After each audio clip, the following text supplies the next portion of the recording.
It's obvious. Travis Kelce and Taylor Swift have a good thing going. They have awesome chemistry, differences that complement one another, and have a lot in common as well. This all makes them a great match. And one of the most important things they have in common is their shared family values, which just might be the key to them being endgame material. Both Taylor and Travis were raised in families that have supported them through thick and thin. Not only have Travis and Taylor's families given them unconditional love and support through trying times, they continue to be staples in their lives and high-achieving careers. And them being so close to their families is likely to pull them closer and closer together as a couple, increasing the odds that they are in it for the long haul.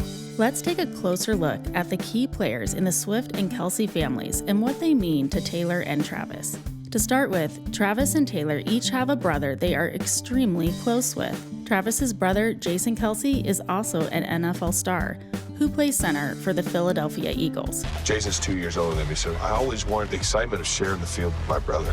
The crazy part is that I would never be playing this damn game if it wasn't for you. Stop. Nah, it's the truth, man. The two brothers also co-host a podcast called New Heights, where they talk football, share entertaining stories from their youth, and have a tendency for getting into really deep discussions about their favorite foods. Rank your favorite cereals. What would your top 5 be? It's hard to just name 5. This is a good question because I've recently gotten back into the cereal game, and that's Cheerios. Cheerios? Yeah, See, because Cheerios, but here, you got to hear my... Cheerios are higher up there, though, because you can turn you Cheerios... You can get to the rest of yours. Let me do my number 5, okay? Okay. I'm going Cheerios because of the ability to dress them up. You can do whatever you want to them. That's why they're higher. Those two sure host a great podcast. And if that's not enough, they also teamed up to sing a Christmas duet on the Philadelphia Eagles' 2023 charity Christmas album. The brothers sang the song Fairy Tale of Philadelphia, which fittingly reflects on the relationship between two brothers. I think it could be a look at the relationship of two brothers and how much you're wrapped up in your family's lives and how much that impacts where you end up in life. I think it's a realistic approach. I turn my face away and dreamed about. I mean, you can do it. They've got cars big as bars, they got rivers of gold. But the wind goes right through you, no place for the old. When you first took my hand on a cold Christmas Eve, you promised me Broad Street was waiting for me. The sound of the Silver Ages choir all singing Galway Bay, and the bells were ringing out for Christmas. Not bad at all, guys, and a ton of people agreed, as their single ended up topping the charts a while back. Travis's love for his brother extends to his brother's adorable family, and Jason's wife, Kylie, has raved about what an amazing uncle Travis is to their daughters, Elliot, Bennett, and Wyatt. Take it off. Take it off. Why have to take it off? Because I don't like it. You don't like it? I thought you said you wanted Dad to have pink hair. Yeah, but I don't want you to have pink hair. Why can't I have pink hair? Because you're naughty and you're sneaky. Oh, no way. I'm not sure what Wyatt was getting at there, but perhaps she was in on the fact that her Uncle Travis was secretly dating superstar Taylor Swift for almost 2 months before they let the rest of the world in on it. Who knows? But for more on Travis and Taylor's undercover beginning, check out our video, They Laughed at Him. And please consider subscribing if you like our content. We'd appreciate it. And speaking of Taylor, she has an amazing brother as well. Not only is Austin Swift an actor and producer, but he's also Santa Claus. Well, he dressed up as Santa anyway while attending the Chiefs game with Taylor when they played the Las Vegas Raiders on Christmas Day. Austin's festive effort was a hit and especially grabbed the attention of Travis's sister-in-law, Kylie. Kylie, as our closer on the Kelce family year-end holiday spectacular, would you help us wrap this episode up by choosing someone to receive the New Heights holiday stamp of the week? I was going to say whoever wore the Santa suit. Ooh, nice. Yeah, that was Austin Swift. That was a full commit. And It was a I full respect commit. that. He killed I it. respect a full commit. He killed it. And he actually made me feel like a child because his gift to me was straight out of the bag. Like the Santa sack? Like It was the- in the Santa sack? In the Santa sack. We got a VHS tape from a VHS Little Giants movie. That's dope. That's awesome. Yeah, it was. Way to go, Santa. Austin sounds pretty cool, and not just because he plays a great Santa, but he's one of Taylor's biggest fans, sweetly saying in a 2020 Instagram post that was about the release of Taylor's Evermore album that he is not only a brother, but a friend who is proud of her and, quote, simply dumbfounded at this level of artistry and depth of insight into what it is to love and to lose and to simply exist. Ah, Taylor and Travis sure have great brothers, and they have amazing fathers too.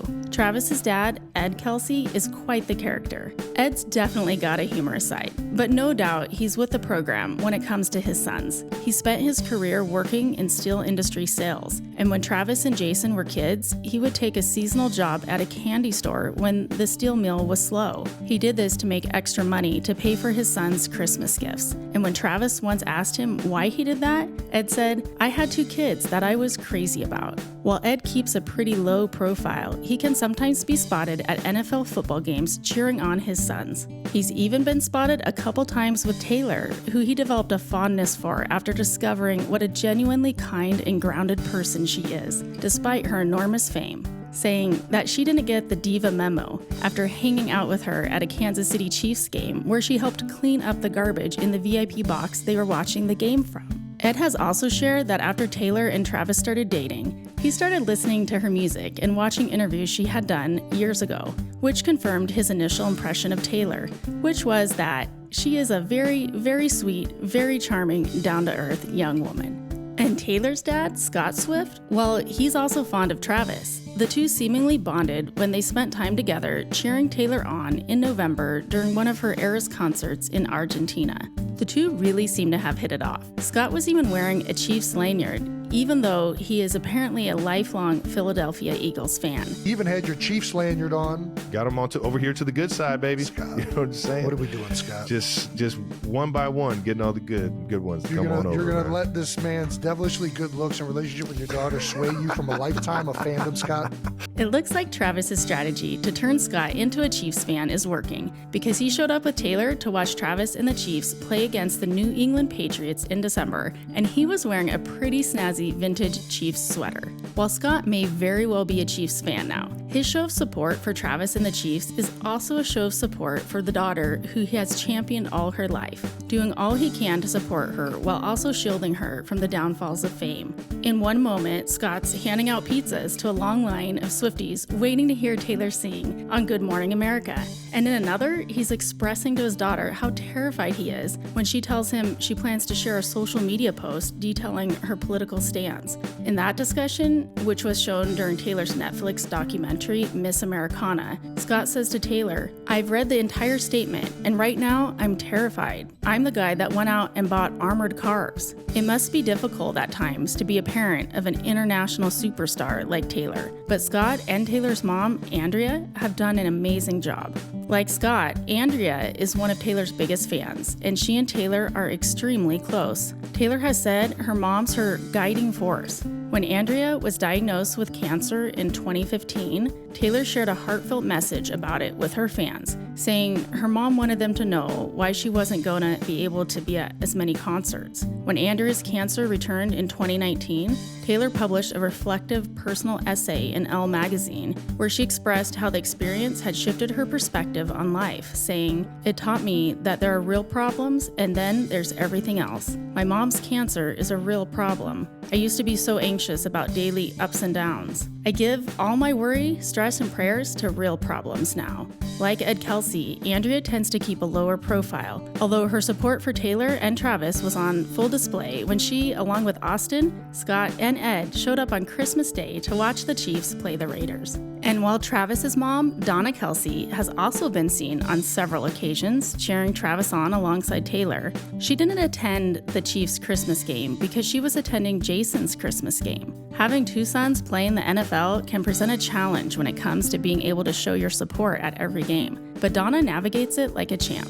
and has even become a star herself for her strong commitment to her sons and how she supports their high-achieving careers. In 2023, Donna, along with Ed, became the first parents to have two sons playing against one another in the Super Bowl, and during the championship game, Donna made it a point to show her sons equal support by famously wearing a split jersey with Travis's Chiefs number 87 on one side and Jason's Eagles number 62 on the other. Donna impressively alternates attending Jason and Travis's NFL games, sometimes hopping on a plane to attend both games in the same day. Donna is clearly equally supportive of both her sons. However, Travis and Jason like to joke about who is her favorite, with Donna taking it all in stride. Well, Mommy, we last had you on the show before the Super Bowl, where you said definitively that Jason was your favorite. Has that changed at all this season?